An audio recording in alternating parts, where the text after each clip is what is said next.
সবাইকে সুপ্রভাত জানিয়ে আজকের ব্লগটা আমি শুরু করেছি। আজকের ব্লগটা কিন্তু খুবই সুন্দর হবে, কারণ তোমরা দেখে নিশ্চয়ই বুঝতে পারছো আমি একটা অন্য জায়গা থেকে শুরু করেছি। এবং এটা আমার দিদির বাড়ির ছাদ, আমি দেখিয়ে দিচ্ছি।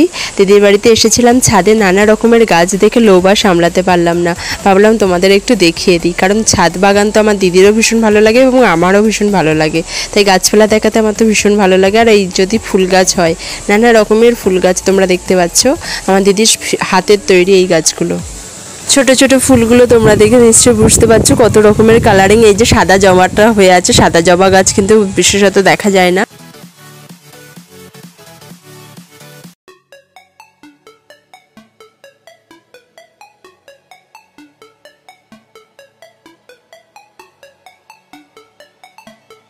দিদির বাড়ি থেকে বাড়ির উদ্দেশ্যে যাচ্ছে, ওই জন্য ভাবলাম তোমাদের একটু দেখিয়ে দিই, কারণ আশেপাশে এত গাছপালা তোমাদেরও দেখলে মন ভরে যাবে।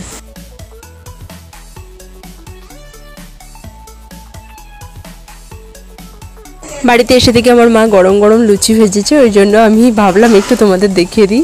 এরপর আমাদের আশেপাশের একটু গাছপালা দেখাচ্ছিলাম, কারণ আমার বাড়ির সামনে ভীষণই গাছপালায় ভর্তি এবং অনেক নানা রকমের গাছপালা আছে। সেখানে খেজুর গাছ আছে, আমড়া গাছ আছে এবং বড় একটা অশ্বত্থ গাছ আছে, সেটাও আমি তোমাদের দেখিয়ে দেবো। এখানে আমড়া গাছ থেকে আমড়া পাড়ছে আমার বাবা। আমড়াগুলো কিন্তু ছোট ছোট এখনও সাইজ। আমড়া গাছটা কিন্তু অনেকটাই বড়, বিশাল বড় একটা আংশি নিয়ে সেই আমড়াগুলো পাড়া হচ্ছে। তোমরা জানি না এগুলোকে কি বলো, আমরা তো এখানে আংশি বলি। সেই আংশি নিয়ে আমরা এইভাবে গাছপালা থেকেই আমরা ফল পাড়ি। আর এই যে খেজুর গাছটা দেখালাম, এই খেজুর গাছটাই কিন্তু দেশি খেজুর হয়, যেটা ছোট ছোট খেজুর। জানি না তোমরা দেখেছো কি না, নিশ্চয়ই তোমরা জানবে। ওই খেজুরগুলো কিন্তু ভীষণই খেতে টেস্টি হয়। আর এই আমড়াগুলো আমি তোমাদের দেখালাম, সাইজটা অনেকটাই ছোট ছোট আছে। তবে এই গাছের আমড়া পেড়ে এবং টাটকা আমড়া দিয়ে রান্না করার মজাই কিন্তু আলাদা। আমার শ্বশুর বাড়িতে তো কিনে নিয়ে এসেই করতে হয়, আর এইখানে আমাদের গাছ যেহেতু আছে, গাছের পেড়ে যখন যখন যেরকম লাগে তৈরি করা হয়।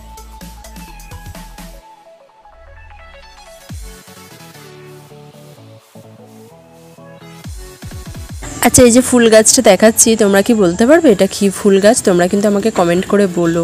জানি না এটা কি ফুল গাছ, আমার ছোট কাকিমা বসিয়েছে, বেশ ভালো গাছটা হয়েছে এবং দেখতেও বেশ সুন্দর লাগে।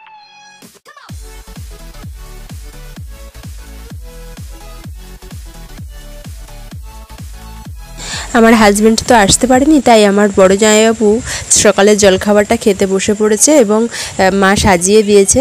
জামাইবাবু কিন্তু একা খাবে না, এগুলো সব আমরাই খাবো।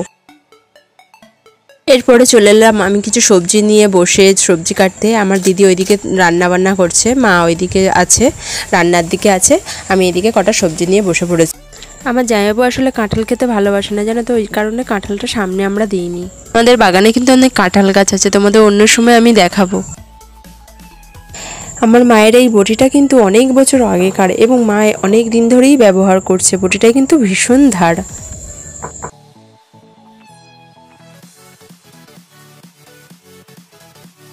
আমি কিন্তু তোমাদের এই লেবুটা দেখালাম, কারণ আমরা চাটনিতে একটু লেবুর রস দেওয়া হবে, ওই কারণে দেখিয়ে দিলাম। এই আলুগুলো এবং কাঁচা লঙ্কা, টমেটো মাটনে দেওয়া হবে এবং পেঁয়াজগুলো, সেটা আমার দিদি তৈরি করছে। এই যে জানালা দিয়ে মন্দিরটা দেখালাম, এটা কিন্তু রাধা কৃষ্ণের মন্দির। এটা আমাদের পাশের বাড়ির দাদাদের মন্দির, আমাদের জানালা দিয়ে দেখতে পাওয়া যায়। এটা কিন্তু বিশাল বড় একটা নিম গাছ আমার বাড়ির সামনে আছে।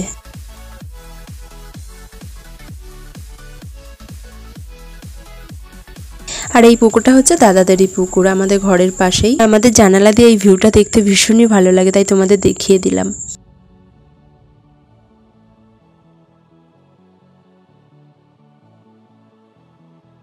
দুপুরে খাওয়া দাওয়াটা তোমাদের দেখানো হয়নি, এরপরে আমি আমাদের বাগানটা তোমাদের দেখিয়ে দিলাম।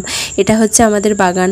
আমাদের বাগানে অনেক রকমের গাছপালা আছে, নারকেল গাছ, সুপারি গাছ, আম গাছ, জাম গাছ। আমাদের বাগানের সাথে আমাদের অনেক স্মৃতি জড়িয়ে আছে এবং আমার দাদুর হাতের ছোঁয়া আছে এই বাগানের মধ্যে, কারণ আমার দাদু অনেক গাছ বসিয়ে গেছেন এই বাগানে, আর সেই গাছগুলো এখন প্রায় বড় হয়ে গিয়ে বুড়ো হতে যায়। আমি তোমাদের আরও একদিন পুরো বাগানটা ঘুরিয়ে দেখিয়ে দেবো। আমি এই সামনেটা একটু দেখালাম, এখানে কাঁঠাল গাছ আছে, কাঁঠাল গাছে কাঁঠাল হয়েছে সেটা দেখালাম। কাঁঠাল গাছে অবশ্য কাঁঠালগুলো সব উপরে উপরে হয়েছে, সেটা তোমরা বুঝতে পারবে কিনা জানি না। নিচের দিকে কাঁঠাল কিন্তু ধরেনি সামনের গাছটায়, আর বাগানে যে গাছগুলো আছে সেই গাছে কিন্তু অনেক কাঁঠাল ধরে।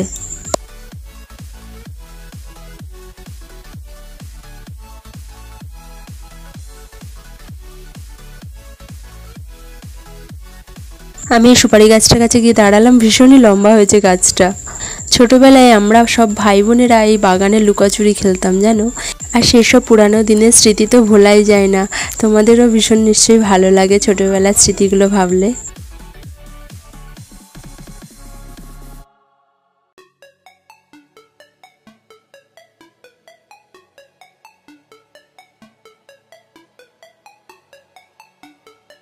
এই গাছগুলো কি গাছ তোমরা একটু আমাকে বলো।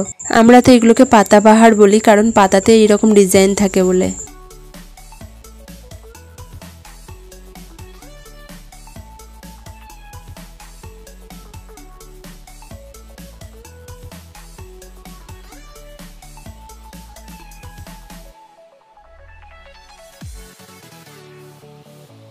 এই কাঁঠাল গাছটার মাথায় দেখো কাঁঠাল হয়ে আছে, একেবারে মাথায় হয়েছে, সামনের দিকে কোনো কাঁঠাল হয়নি। এই গাছটার কাঁঠাল গাছটা ভীষণ বড়, ওই দিকে দুটো হয়ে আছে।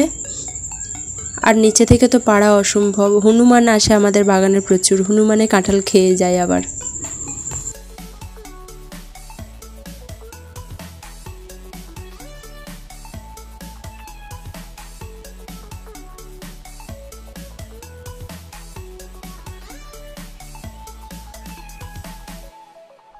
তোমাদের আমাদের বাগান কেমন লাগলো আমাকে কমেন্টে কিন্তু জানিও। আর যদি ভালো লাগে তাহলে লাইক করে দিও। আজকের মতো সবাইকে নমস্কার।